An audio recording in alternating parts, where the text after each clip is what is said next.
ఇటుక బట్టీల నిర్వాహకులు వలస కార్మికులను ట్రాక్టర్లతో తరలిస్తూ వారి ప్రాణాలతో చెలగాటమాడుతున్నారు. ప్రభుత్వ నిబంధనలకు విరుద్ధంగా వలస కార్మికులను ట్రాక్టర్లలో తరలిస్తున్న సంబంధిత అధికారులు పట్టించుకోవడం లేదని పలువురు ఆరోపిస్తున్నారు. ఇటుక బట్టీల నిర్వాహకులు వలస కార్మికుల ప్రాణాలతో చెలగాటమాడుతున్నారు. ప్రభుత్వ నిబంధనలకు విరుద్ధంగా ట్రాక్టర్లలో వలస కార్మికులను తరలిస్తున్నారు.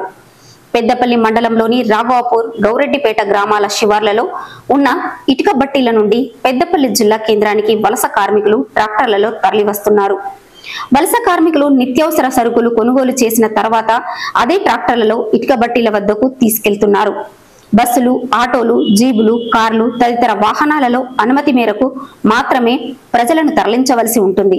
కానీ ఇటుక బట్టీల నిర్వాహకులు ప్రభుత్వ నిబంధనలకు విరుద్ధంగా వలస కార్మికులను ట్రాక్టర్లలో తరలిస్తూ వారి ప్రాణాలతో చెలగాటమాడుతున్నారు.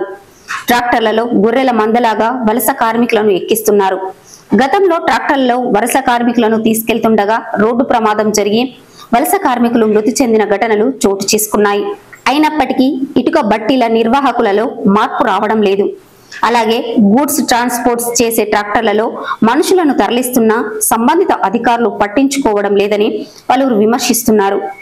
ఇప్పటికైనా అధికారులు స్పందించి ప్రభుత్వ నిబంధనలకు విరుద్ధంగా ట్రాక్టర్లలో వలస కార్మికులను తరలిస్తున్న వారిపై తగిన చర్యలు తీసుకోవాలని పలువురు కోరుతున్నారు.